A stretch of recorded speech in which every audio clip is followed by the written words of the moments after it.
ስላቸው ሰዎች ምን ይሉኛል? ጦርነት አያስፈልግም እያለ ከአዙሪት እንውጣያለ እንደገና ጦርነት ይላል ይላሉ። አዎ እያልኩ ነው። ለምን መሰለህ? በጦርነት ብቻ ካልሆነ ማታክመው ጋንግሪን ከሆነ ምን ታረጋለህ? ናሽናሊዝም የሚያወራው ውሸት ነው። ዲቃላ ናሽናሊዝም ነው አልኩ።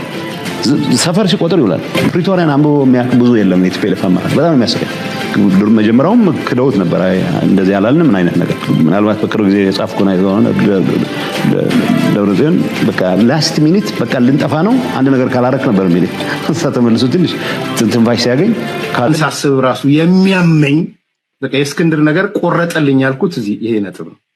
ወደ ሻቢያ መልእክተኛ ሲልክ እኛ ከዚህ በኋላ የወደብ ጥያቄ የባህር በር ጥያቄ የለንም፣ ለኢሳያስ አፈወርቂም ለዋናው ሰው ለፕሮፓጋንዳ ኃላፊዎችም ንገሯቸው ብሎ ነው መልእክተኛ የላከው። ስላቸው ሰዎች ምን ይሉኛል?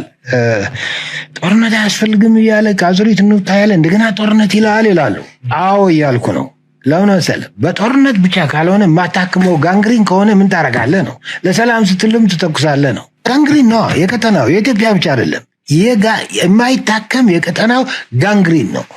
አይደለም ብሎ ውስጥ ይሞግቱኝ። ለጋንግሪን ምን መፍትሄ ታመጣለህ? ሰላም እንደ የማ ሞኝነት ነው። ለሱም ይሁን መድኃኒት እሱ በመጣበት ማስወገድ ነው። ለኤርትራውያን ይጠቅማል መጀመሪያ ይሄ፣ ለቀጠናው ደግሞ ይጠቅማል።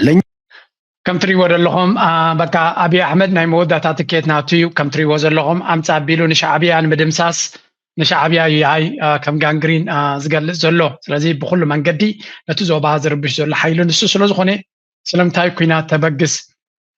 كوينات حماغ يلوم لبامات كونو ليز فتنو لو نو كوينات جدا يزد لي كوينات كترف يبلون سلام تايس كخون بلالو ويقول له the game كوينات ناي كوينات منفذ طو تايلو تدلعي نتو تا رقيبوات زلو تسلوا تطاو كتبليا مكوينات رايز دلسو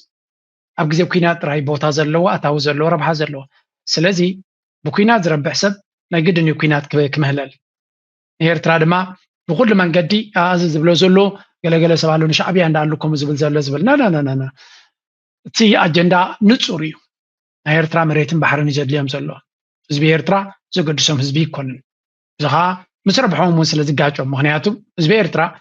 نهابتنا تسقيل كتسرقون كزمتون سق بلاي كنيو سق سلازي بالك قالس انت تقاليس لما كسعراميو سلازي نتاز دلي وازلو قبروات دليوم انتو خوينم نهزبي كتفو كخلولهم حزبي إيرترا علي خايو صقاتاتا خمدليتا كم تنسوم زدلي وخ قبرو وازخلو ولا ونكو حدو زي كالنديو تخمو زي كم زيلو نابكيناتن قالن كوغسغس كلو بهاجراو تلفزيونوم زبلو وازلو دما سمعو ናሽናሊዝም የሚያወራው ውሸት ነው። ዲቃላ ናሽናሊዝም ነው አልኩ። ሰፈር ሲቆጥር ይውላል። ፕሪቶሪያን አንብቦ የሚያውቅ ብዙ የለም። የቲፒኤልኤፍ አመራር በጣም የሚያስቀኝ መጀመሪያውም ክደውት ነበር። እንደዚህ ያላልንም ምን አይነት ነገር ምናልባት በቅርብ ጊዜ የጻፍኩ ነው የሆነ ደብረጽዮን በቃ ላስት ሚኒት በቃ ልንጠፋ ነው አንድ ነገር ካላረክ ነበር የሚል ተመልሶ ትንሽ ትንፋሽ ሲያገኝ ካዳችሁ ነው። ዲቃላ ብሔርተኝነት ይዘሎ ክብል ሚኒስትር ጌታቸው ረዳ ገለጾም አማኻሪ ቀድማ ሚኒስትር ኣብ ጉዳያት ምብራቅ አፍሪካ አቶ ጌታቸው ረዳ ዳግም ብናይ ውሽጣ ዓዲ ሚዲያ በአዘራራቢ አጀንዶ መጽለም አቶ ጌታቸው ኣብቲ ተቀንጭቡ ዝቀረበ ቃለ መጠይቅ ኤንቢሲ ኣብ ትግራይ ብዘሎ ኩነታት ሕዚ ብሔርተኝነት ገለመለ ዝብልዎም ጉዳይ ኣነ ዲቃላ ብሔርተኝነት ይዝብሎ ክብል ተዛሪቡ ዘሎም ሕዚ ብዘሎ ኩነታት ህዝቢ ትግራይ ተመዛበልቲ ናብ ምረበቶም ክምለሱ ይዝደልም ዳግም ናብ ኩናት ዝኣትወሉ ኩነታት የለን ዝበለ ጌታቸው ኩናት ዝደሊ መራሕቲ ግን ከምቲ ናይ ቀድሚ حزم زموتلهم من سي أيهولن يوم بعناد بريترا زي فلتوا ويزير الدوا مرحت وحات علو يجرمنيز بلقيتاشم كم جمرتا حزم عنصر سم معناد بريترا استصلفهم تسم معناد كن جبرم زجددنا كي تجبرم زجبرو نيروم يوم إلوام مثلا سم معناد بريترا مسمى إنجلس فيدرال ترادينا كنسرح عفالات ببوليتيكا ولزب كفتحم كنت على سكم زلنام كنا عمن علنا عبزب بحالهم بتسم معناد كوريوم عنصر منجلس فيدرال استصلفوا حيلتات منجلس قاس مسجمرم مسهم كينا منجلس فيدرال كنودغو نخلينا نابزب اليوم تغيرهم بمبال نبر بوصاتو غليصو ملام فانو ناب كوينات اتو شعبيان ما وحات ناي مدفع بروجكتيم مولو بمولو تخولي فيلم مسم منግስት فيدرال تبعيسو يبل اتو ጌታቸው ረዳም ሬድዋንን ልቆት ነበር ብቻ ታዲያ ነጋሪቹ ምን ለምን አትጠይቋቸው ተነጋግረን አንድ ቃል አስተዋውሳለሁ ሞዴስ ይቨንድ ይፈልግ ነው ይያለ ያለው ቅራኔ ስለሶ አብረን የምንኖርበት ከነልዩ ዘዛችን የሆነ መንገድ ነው ነጋሪቹ እኛ ያው زنريو زلنا ጌታቸው ረዳ መቸም አብይ አህመድ አብ ጉዳይ ሶማሊላንድን ካልእ ኩነታት ናይ ኢትዮጵያ ናብ መንከራኽሮ ምሳተወ ነቲ ቶፒክ ዳይቨርት ክገብረሉ ዝደሊ ክገብረሉ ሰብ ክደሊ እዩ እቲ ኣጀንዳ ካብ ወፃኢ ንክኸውን ስለዚ ካብኡ እቲ ኣጀንዳ ክቕየረሉ እቲ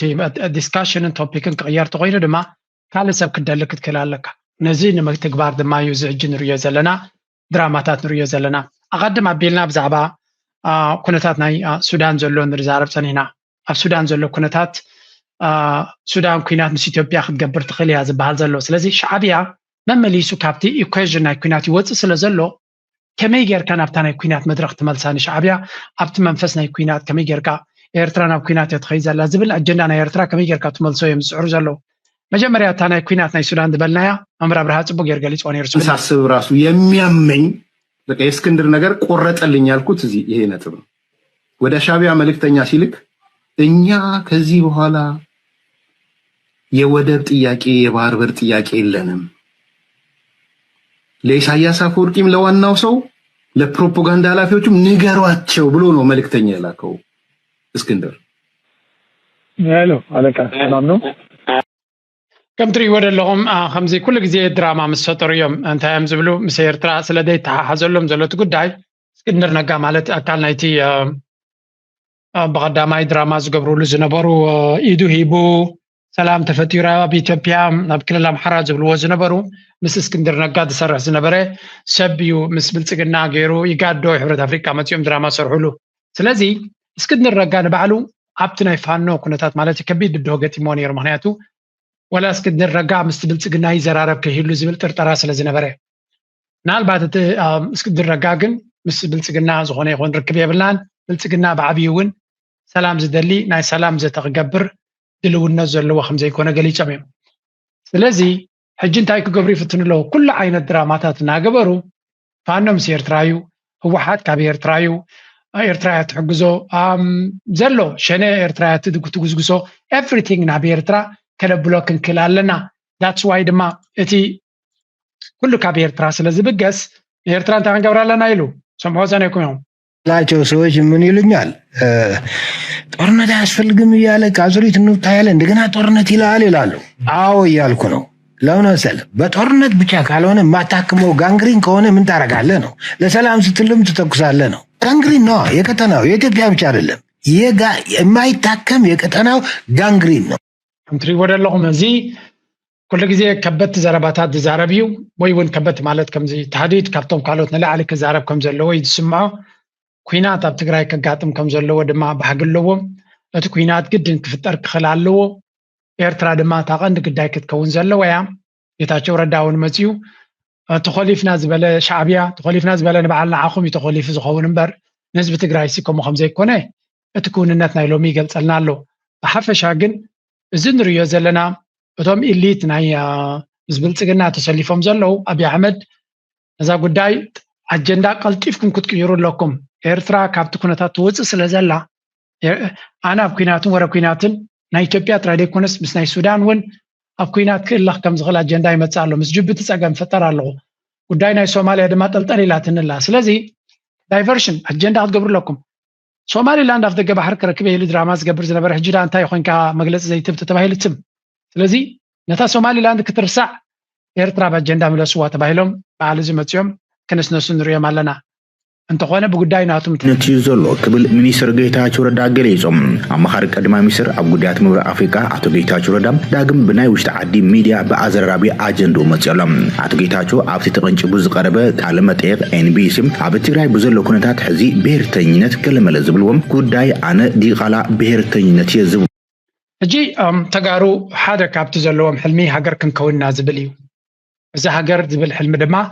دقالا تحساسبايو بمبال أباچي هلو لو قدم حجون أنا كسكر كله هو يمستمسو تقويو تقراي هاجر زبلي ما تسمى زبلي سلازي نتانا تقراي حلمي سلامتاي كومي بلالو مخنياتو لنكني تقراي هاجر تبل كالوتون كزارة بلا غنيوم سلازلو استقرقرلو معبالم تنتاني بوليتيكان سلامن ጸጥታን ቀርና አፍሪካ ዝኾነ ፕሮፌሰር ሸትል ትሮምበል እስራኤል ንሶማሊላንድ አፍልጦ ማህባ ሲዒቡ ህወሓት ከምቲ ኩሉ ግዜ ዝምክሐሉ መሰል ዓርሰውሳንም ብድፍረትን ናጻነት ሶማሊላንድ ይድግፍ ደይኸውን ኢሎም ታሪኻዊ ሕዘሎ ኩነታት ህወሓትን አሰላልፈ ሓይልታትን ተንቲኖሎም ፕሮፌሰር ትሮምበል ከምዚሉ ወግዑ ይጅምር ምስ አምባሳደር ስዩም መስፍን تايز بالكازي influx human influx مالتي سدت حارسه بخيل تلتسب سلسد يسدد سدت بحال